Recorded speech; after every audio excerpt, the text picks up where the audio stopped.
Hey folks, this is Jesse Cope back with another episode of the American Soul Podcast. Hope y'all are doing well wherever you are, whatever part of the day it is for you. And thank y'all for giving me a little bit of your time. For those of y'all that continue to share the podcast, thank you so much. I'm ever grateful for it and humbled by it. We're going to take one of our little walks down the road. It is pretty windy, so I'm going to see if I can kind of stay out of most of that based on our experience recently. Have one kitty cat you might be able to hear in the background with me so far. Dogs seem content to stay up on the porch, and no birds or children's or little wife as of yet. So we're going to go to Patrick Henry. I think we've talked about him. Well, we talk about him often, but this speech, we're going to read through his Give Me Liberty or Give Me Death speech, which was given on March the 23rd, 1775. And this is, you can pull this obviously a number of places. I'm pulling it again from the Avalon Project, which is out of Yale. There's quite a few good documents here. I've talked about it before, but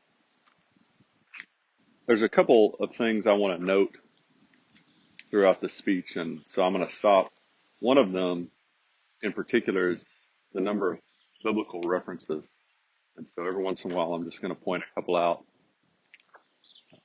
in case you're not familiar with them, or just to make the point, folks, just to show, again, time and time again, everything from our founding. As President Wilson said, we were born a Christian nation, and this idea that we're not, which has been wreaking such havoc for the last 80 years or so, is just completely unfounded and untrue. No man thinks more highly than I do of the patriotism as well as the abilities of the very worthy gentlemen who have just addressed the House. But different men often see the same subject in different lights, and therefore, I hope it will not be thought disrespectful to those gentlemen if I entertain, as I do, opinions of a character very opposite to theirs. Sorry, I lost my place for a second.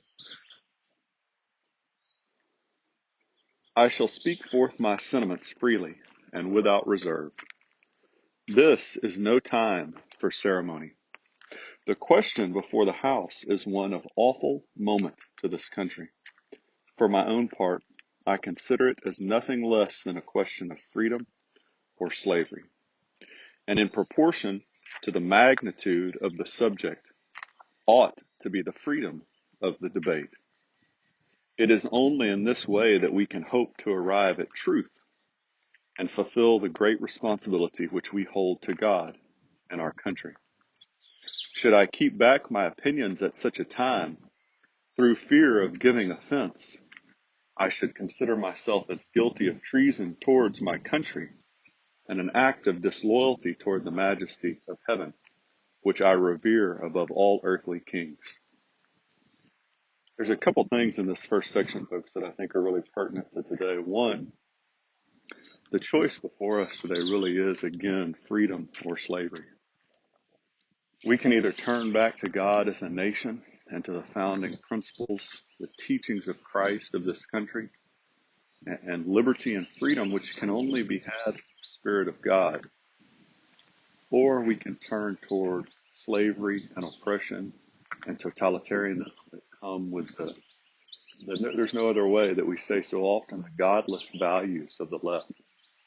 And we're going to talk about this. I've talked about it a little bit over the past couple of weeks, stumbled across this Churchill biography years ago, but this section that I'm reading right now is so interesting because there's so many similarities between late 1920s and early 30s Germany, culturally, folks, socially, and a lot of what we see going on today in America from the left right now. The other thing that from this first section that I think is so important is so often in this country you hear the silent majority, that phrase. Well, there's a few people that are just really loud and they want these really fringe values of the left, right? Just a few, but the silent majority, you hear it a lot when people talk about Reagan, and you really hear it today. Most of Americans, we really want the right thing. Well, folks, the time for being silent is long since past. The silent majority is what's got us here. And I understand, because I was raised this way, about not talking about politics and money and sex and religion, really diversive or divisive topics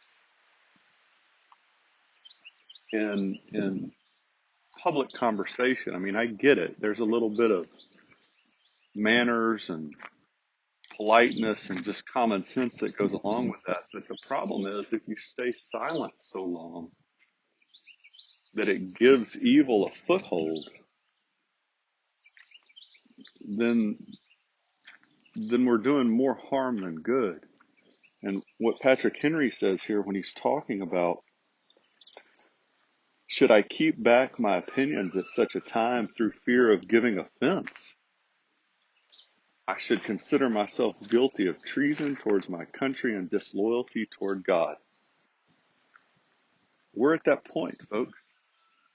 All of these things, this cancel culture that you hear so much about, this woke ideology,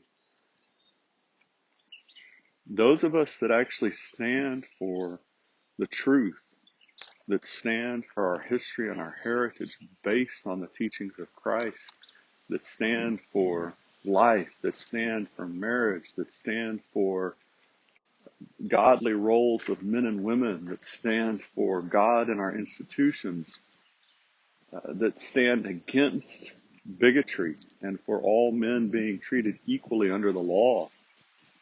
The time for holding back our opinions is gone. That door has shut. Mr. President, it is natural to a man to indulge in the illusions of hope. We are apt to shut our eyes against a painful truth and listen to the song of that siren till she transforms us into beasts. Is this the part of wise men engaged in a great and arduous struggle for liberty? Are we disposed to be of the number of those who, having eyes, see not, and having ears, hear not? The things which so nearly concern their temporal salvation. For my part, whatever anguish of spirit it may cost, I am willing to know the whole truth, to know the worst, and to provide for it. Having eyes, see not, having ears, hear not. That's a direct reference to the Bible, multiple places, which again is just, the speech is chock full of these little things, as is so much of our history. And I really need to, I'm going to have to take a break here, folks, and switch back. I've got to find this real quick. Bear with me. This quote, which comes from John Quincy Adams. I'm going to start to read this quote more often, kind of like I do with John Adams, with his father, talking about our Constitution, our government was only created for a moral and religious people. President John Quincy Adams, with regard to the history contained in the Bible, it is not so much praiseworthy to be acquainted with it, as it is shameful to be ignorant of it. The point, folks, today, the problem we have, it shouldn't be unusual to know the Bible, but it is. And it's not that there's praise so much in those that know the Bible, although that's what it's become today. The problem is it should be a problem. It should be something a little bit of shameful, folks, that we don't know it better.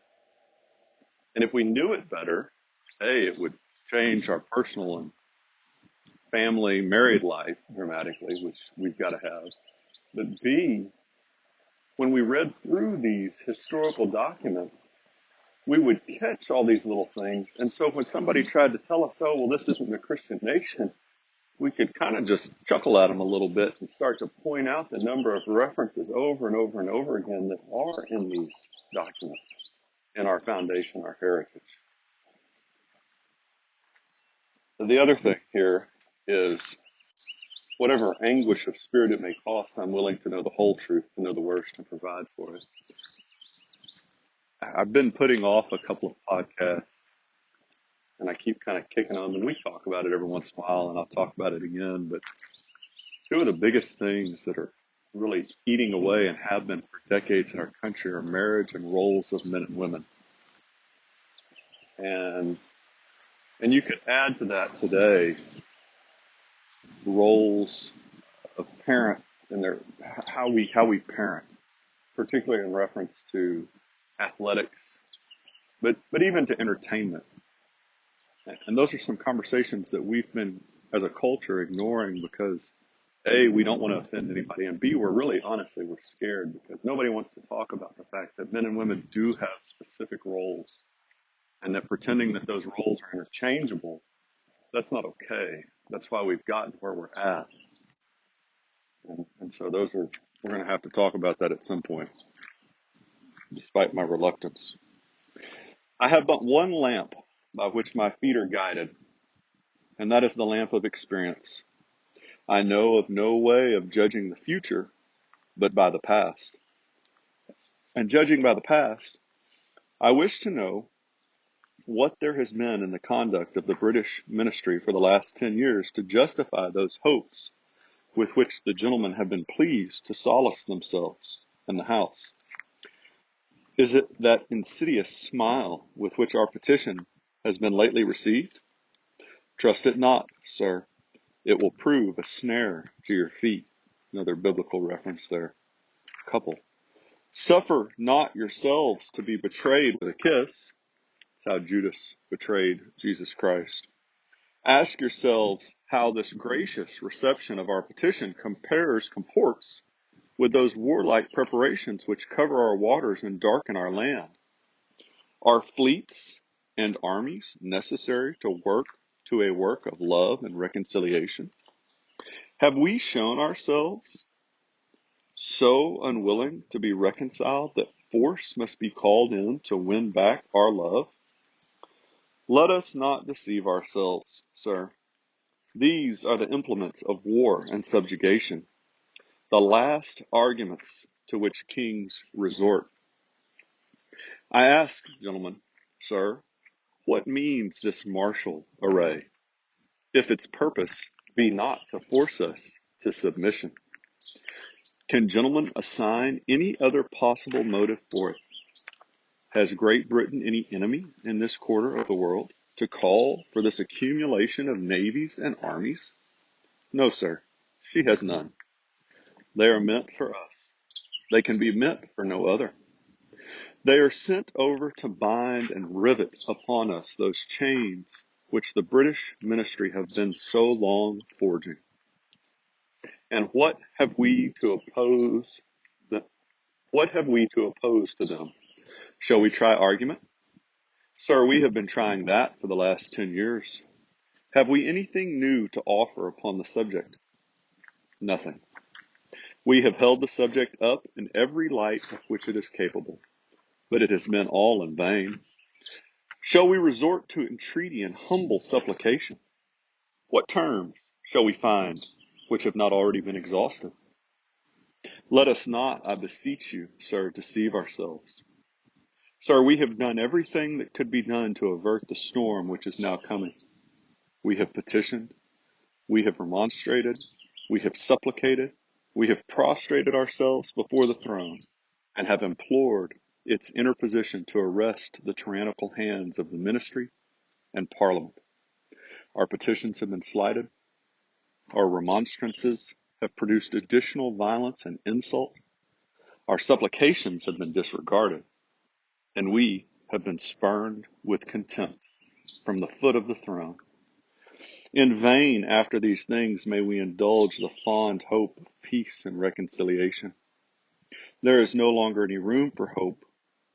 If If we wish to be free, if we mean to preserve inviolate those inestimable privileges for which we have been so long contending, if we mean not to basely to abandon the noble struggle in which we have been so long engaged, and which we have pledged ourselves never to abandon until the glorious object of our contest shall be obtained, we must fight. I repeat it, sir, we must fight. An appeal to arms and to the God of hosts is all that is left us. There's a lot in that section, but the bottom line is, folks, we have been trying almost every way possible to reconcile with people that stand for the values of the left. And we list those values quite often. Really the core values of the left, as you see by their own actions, are rejection of God from our institutions, from our history, almost trying to whitewash it to wipe it clean. Abortion, murder of our own children, LGBTQ relationships, feminism, the distortion of roles for men and women, and the destruction of the family, the destruction of marriage, more important than that, flooding the country with criminals via illegal immigration, socialism, communism, despite the horrors that the 20th century showed both of those bring through the Nazis, which were a socialist party in name. They admitted that openly. Communists, USSR, China, tens of millions, tens upon tens of millions of people slaughtered and murdered. That's another value of the left that they openly cling to. Bigotry, the critical race theory, just the everyday bigotry that you see of changing standards for different standards for different groups, both in education, in the military, the police, firefighters, just all of these folks, these just really at the bottom baseline evil values. We've tried for years and years, decades, through a number of different ways to convince people that stand for these values that wasn't okay, but there's no stopping them, folks. They're not going to stop voluntarily. That's like assuming that a husband that beats their wife is suddenly magically going to stop of their own volition. There's been no evidence of that. Just like with Patrick Henry here, there was no evidence that the British were suddenly going to come back to their senses and suddenly going to reconcile with the American colonists. There is no sense at all, no proof in action at all to assume that the left is suddenly, that our neighbors, our family, our friends that continue decade after decade to support, to vote for, to be indifferent to these evil values, that they're suddenly going to change. And so at some point, folks, we've got to realize that we probably have a fight coming, or as he says here, if we're not just going to just go into slavery, if we wish to preserve freedom and liberty, we're going to have to reconcile that we've got some really dark, painful days coming, and really start to prepare mentally, physically, spiritually for that. They tell us, sir, that we are weak, unable to cope with so formidable an adversary. But when shall we be stronger? Will it be next week or the next year? Will it be when we are totally disarmed, and when a British guard shall be stationed in every house? Shall we gather strength by irresolution and inaction? Shall we acquire the means of effectual resistance by lying supinely on our backs and hugging the delusive phantom of hope until our enemies shall have bound us hand and foot? Sir, we are not weak if we make proper use of those means which the God of nature hath placed in our power. The millions of people armed in a holy cause of liberty, and in such a country as that which we possess, are invincible by any force which our enemy can send against us. Besides, sir, we shall not fight our battles alone. There is a just God who presides over the destinies of nations, and who will raise up friends to fight our battles for us. This, again, a couple of biblical verse references there. The battle, sir, is not to the strong alone. It's to the vigilant, the active, the brave. Besides, sir, we have no election. If we were base enough to desire it, it is now too late to retire from the contest. There is no retreat but in submission and slavery. Our chains are forged. Their clanking may be heard on the plains of Boston. The war is inevitable, and let it come. I repeat it, sir, let it come. It is in vain, sir, to extenuate the matter. Gentlemen may cry, peace, peace, but there is no peace. The war has actually begun. The next gale that sweeps from the north will bring to our ears the clash of resounding arms. Our brethren are already in the field. Why stand we here idle? What is it that gentlemen wish? What would they have? Is life so dear and peace so sweet as to be purchased at the price of chains and slavery? Forbid it, Almighty God. I know not what course others may take, but as for me, give me liberty or give me death. I can't ever help when I read the last lines of this speech, folks, and thinking about Joshua's words to the Israelites. I know not what course you may take, but as for me and my family, we will serve the Lord. The choice is freedom and liberty versus slavery and submission, folks. We may be in a cold war now, civil war that is, but it won't stay cold forever if we really decide that we want freedom and liberty. The only way, as Reagan said in his time for choosing speech, the only way for guaranteed peace is to surrender immediately, and then you immediately get peace. Use that term in quotes. You're not really getting peace, you're getting whatever the other side dictates, whatever slavery and submission looks like. And for us here in the United States today, that slavery and submission would be to those evil values that the left stands for. Those are the choices today before us, folks. Those really are the only two choices. You can see it in our history. You can see it in the history of other nations. We're going to talk again about Churchill from this biography, probably at some point in the next few podcasts. You can see the repetition of actions that occurred in Nazi Germany versus some of the things going on today. You can see the same trend in socialism and communism in Stalinist Russia and Maoist China, in Cuba, some of the socialist communist countries across the world. It's the same pattern every time. So we're deluding ourselves, as Patrick Henry says here, we're holding on to this phantom of hope and deluding ourselves that there can be some kind of reconciliation between people that stand for our founding faith and principles and those that stand for the values of the left. And this isn't just on a national level, folks. This is really, more importantly, probably on a local level, on a community level. You can only turn a blind eye for so long, and we've reached that point. Sure do appreciate y'all sticking with me. Sorry that I went so long, but it's a great speech. It's really important. It's one of the speeches that we ought to know some of the parts of. But of course, there's so much that we ought to know in our hearts. Much more important than having movie lines or a lot of things from culture memorized.